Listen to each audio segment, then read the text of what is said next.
You spend enough time on the asphalt, you learn a few things. You learn the particular groan your rig makes when it's overloaded. You learn the taste of coffee in 17 different states, and I can tell you, most of it tastes like disappointment. But more than anything, you learn that the world is a whole lot bigger and stranger than they show you on the news. The real stories aren't on TV. They're whispered over cracked vinyl booths in all-night diners, or passed between drivers over the CB hiss in the dead of night, when the only thing keeping you awake is the rumble of 18 wheels and a story that'll make the hair on your arms stand up. This is one of those stories. My story. It happened on a stretch of I-80 in Illinois, flat as a forgotten pancake, where the sky is so big it feels like it's trying to swallow you whole. There's a rest stop out there, nothing special. Prairie Creek Rest Area, the sign says. Just a patch of pavement with some tired-looking picnic tables and a brick building that smells of disinfectant and despair. A place to clear your head, stretch your legs, and check your logbook. For most drivers, it's a blip on the map, a place to forget. But not for me. I can't forget it. The first time I heard the legend, I was just a few years into the long haul. I was parked up for the night, sipping lukewarm coffee, when an old-timer named Sal shuffled over from his Kenworth. Sal had a face like a worn-out road map and a voice that sounded like gravel rolling downhill. He'd been driving since the roads were two-lane blacktops. "You're new on this route, ain't you, kid?" he rasped, nodding toward the dark field behind the parking lot. I told him I was. He took a long drag from a hand-rolled cigarette, the cherry glowing like a demon's eye in the dark. "Good. Then let me give you some advice. Don't get too comfortable here. This ground, it's got memories." I must have given him a look, because he chuckled. You think I'm crazy? All the old dogs are crazy, right? But listen, years ago, way back in the Prohibition days, this wasn't a rest stop. This was just an empty field, miles from anywhere. Perfect place for a secret. And the secret was a club called the Black Orchid. He said it was an underground place, a speakeasy. You'd go down a set of hidden stairs into the earth, and it was a different world. Glimmering lights, women in fancy dresses, men in sharp suits betting fortunes on a roll of the dice. And they had music, a real jazz band, the best in the state, playing hot and loud all night long. They say the party never stopped, Sal said, his voice dropping low. And they were right. One night, a fire started. A tipped-over lamp in, maybe a straight cigar. The place was a tinderbox, all wood and velvet. And the owner, to keep the cops out, he barred the main door from the outside. There was no escape. He let that hang in the air. The only sound was the hum of the reefer units and the distant whine of a truck hitting the highway. It burned hot and fast, collapsed in on itself. By the time anyone found it, there was nothing left but a smoldering hole in the ground. They buried it all right where it lay. The gamblers, the girls, the band, everyone. It's a mass grave, kid, right under our feet. I'll admit, a chill went down my spine. But I was young and cynical. "Just a ghost story, Sal," I said, trying to sound tougher than I felt. He just shook his head slowly. "It ain't a story when you can still hear it. On a quiet night, when the wind is just right, you can hear the music. Faint, that old jazz. The band's still playing their set. A private show, just for the dead, and for anyone unlucky enough to park on top of their ballroom." He crushed his cigarette under his boot, gave me a final hard look, and shuffled back to his rig. I sat there for a while, listening. I heard the wind in the tall prairie grass. I heard the engine of my truck, and for a second, just a second, I thought I heard something else. A single mournful note from a saxophone, so faint it might have just been the breeze playing a trick on my tired mind. I locked my doors, pulled the curtain, and tried not to think about the ground beneath me. I told myself it was just a story, just the wind. But I was wrong. Months went by. I hauled freight from coast to coast, and the old-timer's story faded into the background noise of my life. Just another piece of road lore. I avoided that particular rest stop at Illinois, not because I was scared, but because, well, why tempt fate? There are a million places to park a rig. But the road has a way of deciding things for you. I was hauling a load of frozen pork to Chicago, fighting a deadline and a nasty winter storm that had blown in out of nowhere. The snow was coming down in thick, wet sheets, turning the highway into a slick, white nightmare. Visibility was down to a few yards. The CB was crackling with warnings of pile-ups ahead. My dispatcher was screaming at me to keep moving, but my gut was screaming louder to pull over. Your logbook can get you fined, but a jackknife on black ice can get you killed. And then I saw the sign, glowing through the swirling snow.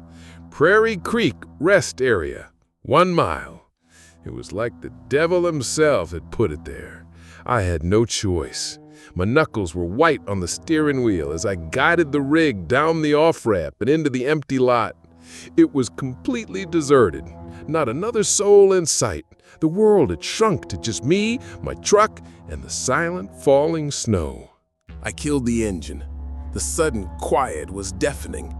The snow was so thick it was soundproofing the world, muffling everything into a heavy, oppressive silence. I tried to get some sleep, but my nerves were shot. Every gust of wind that rocked the cab sounded like a hand trying the door. It was around 2 a.m. when it started. At first, it was just static, a faint crackle, like a radio tuned between stations. I figured it was my CB acting up in the storm, so I reached over and switched it off completely. The static remained. It wasn't coming from the radio. It was in the air, a low electric hum that made my teeth ache. Then, through the static, a sound began to form. It was a melody, thin, reedy, and impossibly sad. It was a saxophone, not a recording. It had the breathy, live quality of a real instrument. There were no other trucks, no cars, nobody for miles. The sound was coming from outside, from underneath the blanket of snow. I sat bolt upright, my heart hammering against my ribs. Sal's words came rushing back. "You can hear the music?" This was no trick of the wind. The wind howls. It doesn't play a blues riff. I tried to rationalize it. Maybe some kid was out here with a portable speaker, playing a prank. But who would be out in a field, in a blizzard, in the middle of the night? The idea was more insane than the music itself. Slowly, I pushed aside the curtain and peered out my window. The snow was piling up, covering everything in a pristine, untouched layer of white. Nothing moved.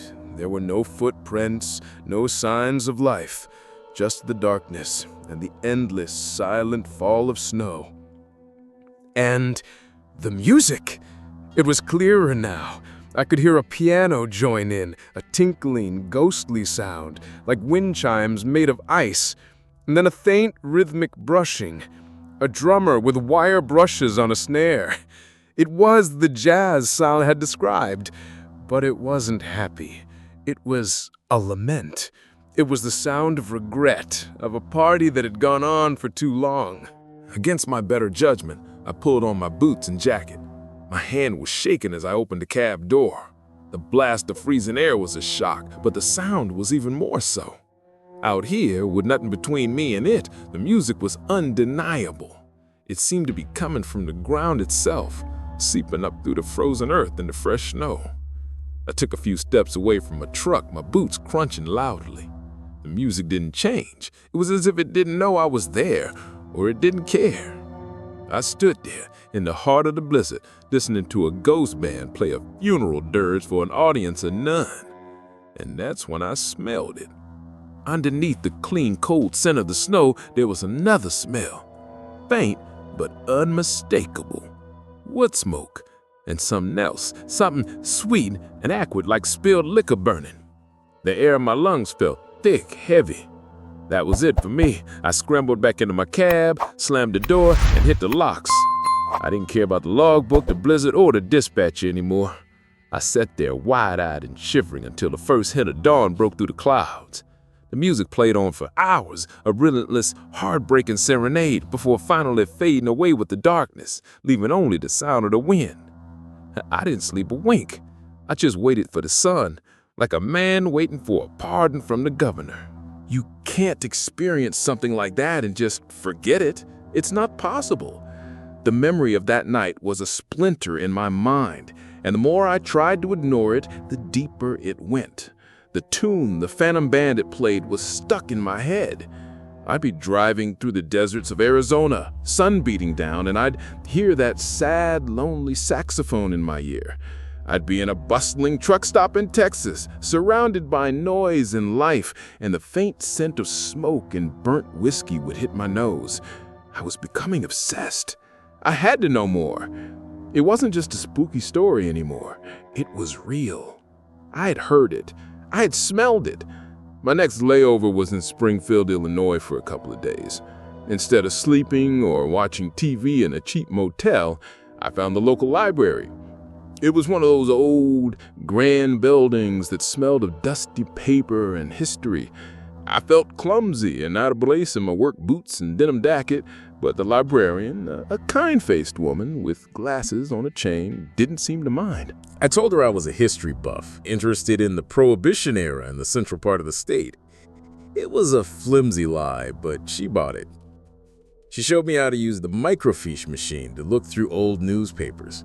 I spent hours scrolling through grainy black and white pages of the Illinois State Chronicle from the 1920s, my eyes burning from the strain.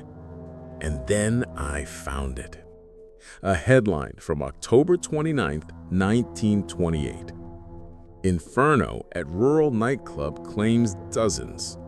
The Black Orchid becomes a fiery tomb. My breath caught in my throat. It was all there, just as Salad said, but worse. The details made it horrifyingly real. The club was owned by a small-time Chicago gangster. The fire had started in the kitchen. The main entrance, a heavy oak door, had been padlocked from the outside to stop patrons from leaving without paying and to provide a few extra seconds of warning if the feds showed up for a raid.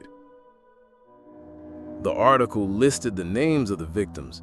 Not all of them. Many were burned too badly to be identified, but it listed the band. They were a traveling outfit from New Orleans called Sonny Bo's Creole Kings. There was Sonny on the trumpet, a man named Silas on the upright bass, a drummer they only knew as Sticks, and a young prodigy on the saxophone named Louie. The paper said Louie was only 19.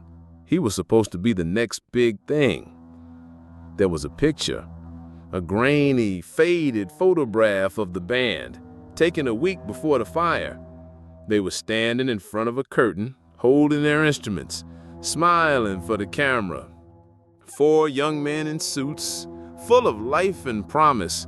Sonny Bo with a confident grin, Silas, tall and serious, Sticks, a wide, goofy smile on his face, and Louie, he looked like a kid, barely old enough to shave, holding his saxophone like it was the most precious thing in the world. Looking at that photo, it hit me. These weren't just ghosts. They were people. They had names, faces. That saxophone I heard wasn't just a random spooky sound. It was Louie, playing in the dark, trapped in the last moments of his life, over and over again. The article ended with a short paragraph that chilled me to the bone. The local authorities, overwhelmed by the tragedy and the sheer number of bodies, had declared the collapsed, burned-out club a biohazard. They deemed it impossible to safely excavate. After a brief service, they had brought in bulldozers, filled the crater with earth, and leveled the field. They buried them all right where they died. The official report called it the most practical solution. I left the library feeling sick. The world outside seemed too bright, too loud. The story was no longer a legend. It was a historical fact, a forgotten tragedy. And the rest stop, the Prairie Creek Rest Area, wasn't just built near a gravesite, it was built on it. The picnic tables, the parking spaces, the neatly trimmed grass, it was all a thin green mask over a tomb filled with ash and bone and silenced music. I knew then that I had to go back. It wasn't a choice anymore. Something was pulling me. I felt like I owed it to him, to Lewis and his saxophone. I had to go back and listen. I had to understand. It was a foolish, dangerous idea, and every rational part of my brain screamed against it. But the song in my head was louder. It took me another month to work up the nerves and to get a route that would put me in Illinois on a clear, quiet night. No storms, no excuses. This time, I was going by choice. I felt like a man walking to his own execution. The whole drive across Iowa, a knot was tightening in my stomach. The sun was setting as I crossed the Mississippi, painting the sky in shades of orange and blood red. It felt like an omen. I pulled into the Prairie Creek Rest Area just as the last light was fading. It was empty, just as it had been during the blizzard. But this time, the silence felt different. It wasn't peaceful. It was expectant. It was the silence of a theater right before the curtain goes up. I parked my rig in the exact same spot as before. I didn't know why, but it felt important. I killed the engine and sat in the dark, my hands gripping the steering wheel. I waited. The minutes stretched into an hour. The only sound was the frantic beating of my own heart. I started to think I was crazy, that maybe it had been the storm, my exhaustion. Maybe nothing would happen. And then I heard it. It started with a single clear note from a piano, a C sharp that hung in the still night air like a crystal bell. Then another, and another. A slow, hesitant melody began to form. The wire brushes joined in, a soft, shuffling rhythm like dry leaves skittering across pavement. Then the deep, mournful hum of the upright bass. And finally, the saxophone. Lewis! It was the same heartbreakingly sad tune from before, but this time it was clearer, fuller. It wasn't seeping up from the ground anymore. It sounded like it was right outside my door. My body was screaming at me to stay inside, to crank the engine and drive away and never look back. But my legs moved on their own. I opened the door and stepped out into the cool night air. The music swelled. It was all around me now, a perfect stereophonic sound. If I closed my eyes, I could have sworn the band was standing right there in the parking lot with me. I walked away from the truck toward the grassy area with the picnic tables, drawn by the sound. I stopped in the middle of the field, right over the spot where Sal said the club had been. I closed my eyes and I listened. I let the music wash over me, trying to hear what it was saying. It was a story of lost chances, of a life cut short. The saxophone wept. It sang of smoky rooms in New Orleans, of love, of dreams of playing in the big cities. And then the world shifted. It wasn't a sudden change. It was slow, like a photograph developing. The smell of cut grass and diesel fumes was replaced by the smell of sweat, cheap perfume, and cigar smoke. The cool night air on my skin grew warm, then hot and stuffy, like a crowded room. The sound of the music became richer, deeper, and it was joined by other sounds, the clinking of glasses, the murmur of voices, a woman's throaty laugh. I opened my eyes, but I wasn't in a field anymore. I was standing at the edge of a room. It was dark, lit by flickering lanterns that cast long, dancing shadows. The walls were rough-hewn wood, the ceiling low. Men in suits and fedoras stood around small circular tables holding glasses of amber liquid. Women with bobbed hair and sparkling dresses laughed and smoked from long cigarette holders. And on a small makeshift stage at the far end of the room, the band was playing Sonny Bo's Creole Kings. I could see them, not as ghosts, but as living, breathing men, sweat beading on their foreheads under the hot lights, lost in their music. I could see Louis, his eyes closed in concentration, his fingers flying over the keys of his saxophone. It was beautiful, and it was terrifying. I was seeing the Black Orchid Club as it was, a moment before the end. And then I smelt it, wood smoke. But this time it wasn't a faint, ghostly scent. It was real. It was acrid and choking. A thin gray tendril snaked across the low ceiling. A few people coughed. The laughter in the room began to die down, replaced by nervous murmurs. The band played on, but a note of discord had crept into the music, a frantic edge. Sonny Boo's eyes darted nervously toward a door behind the stage. The smoke got thicker. The murmurs turned into shouts. Panic erupted.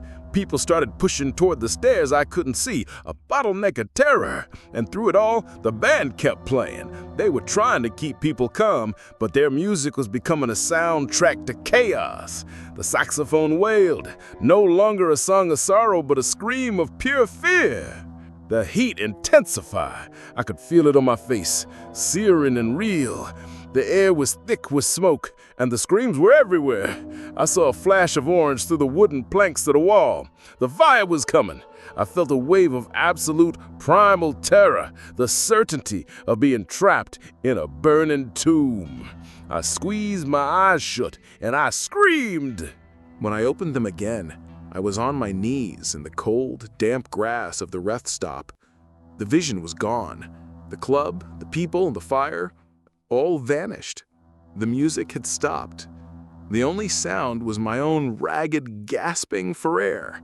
The only smell was the clean, empty scent of the Illinois night. I was alone, completely and utterly alone. I don't remember getting back to my truck. I think I crawled. My hands were caked with dirt, and my whole body was trembling so violently I could barely fit the key into the ignition. I didn't check my logbook, I didn't check my tires. I just fired up that engine and got the hell out of there. I pushed that rig as hard as it would go, putting as many miles as I could between me and that patch of haunted ground. I drove straight through till sunrise, and when the light finally hit my rearview mirror, I almost wept with relief. I never told my dispatcher what happened. What could I say? That I'd been given a front row seat to a 70-year-old tragedy? That I'd felt the heat of a phantom sire? He'd have sent me for a drug test and a psych evaluation, and I can't say I blame him. But it changed me. Something like that, it leaves a mark on you. It's a brand on your soul. I couldn't shake the feeling of that suffocating heat, the sound of those screams. For weeks, every time I closed my eyes to sleep, I'd see the flickering lanterns of the Black Orchid. I'd see the face of that young saxophone player Louis, his eyes wide with terror as he played his own requiem. I don't take I-80 through Illinois anymore. My company hates it. It adds hours, sometimes a whole day to my routes. I've had to make up 100 different excuses. Bad weather reports, rumors of construction, a gut feeling about the traffic. They think I'm difficult, maybe a little crazy. Let them. I would sooner drive my rig into the damn ocean and park it at the Prairie Creek Rest Area ever again. You see, I finally understood. The old-timer Sal was right, but he was also wrong. The music isn't just a memory. It's not a show for the dead.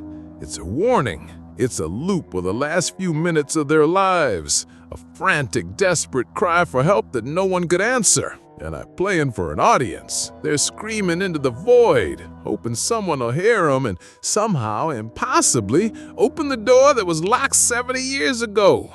And when you stand there on their grave and you listen, you become part of it. You're not just an observer. For a few terrifying moments, you're in that room with them. You feel what they felt, and a little piece of that fire, a little ember of that panic, it latches onto you. I can still feel it sometimes, a cold spot in my gut on a warm day. So now, I'm the old-timer.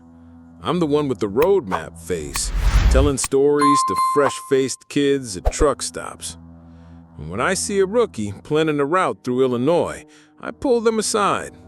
I buy them a cup of coffee, and I tell them this story. My story. Most of them look at me the same way I looked at Sal all those years ago, with a mix of pity and disbelief. They think it's just another ghost story, a tall tale to pass the time. But I make sure to look them right in the eye before I leave. Laugh if you want, I tell them. Think I'm nuts. I don't care. Just do me one favor. When you're on that long, flat stretch of I-80 and you see the sign for the Prairie Creek Rest Area, don't stop. I don't care how tired you are. I don't care what your logbook says. You drink your coffee, you turn your radio up, and you put the hammer down. Just keep driving. Because some doors are meant to stay closed, and some songs are better left unheard.